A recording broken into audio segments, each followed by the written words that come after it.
You're sitting down at your piano on a partly cloudy afternoon drinking some lukewarm tea.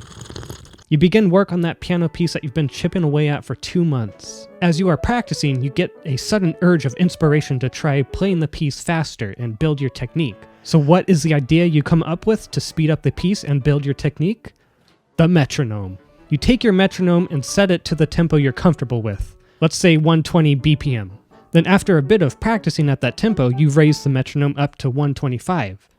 Then later, 128. You want to force yourself to play even faster to build that technique. So you then crank up that metronome to 133, then 136, then 140. As you continue to crank up that metronome speed, you are feeling more and more tension in your hands, wrists, and arms. But that's good, right? Like they say, no pain, no gain. You keep going, raising that metronome speed. Tension is building up more and more in the arms until eventually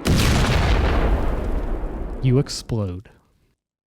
Just kidding, you are very unlikely to explode. But what is likely is that by using the metronome in this way, all you are doing is teaching yourself to play with a large amount of tension, which is detrimental to building technique. It can cause speed walls and it can actually lead to injury as well. Using the metronome to build technique has never once worked for me.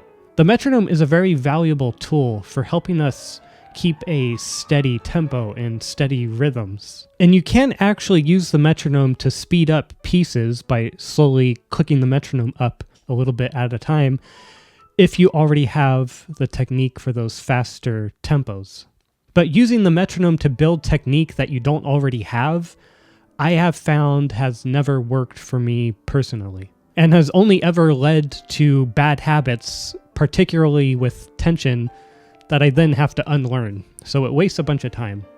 Anyway, those are my thoughts on the metronome, and I'll see you in the next one. See you later.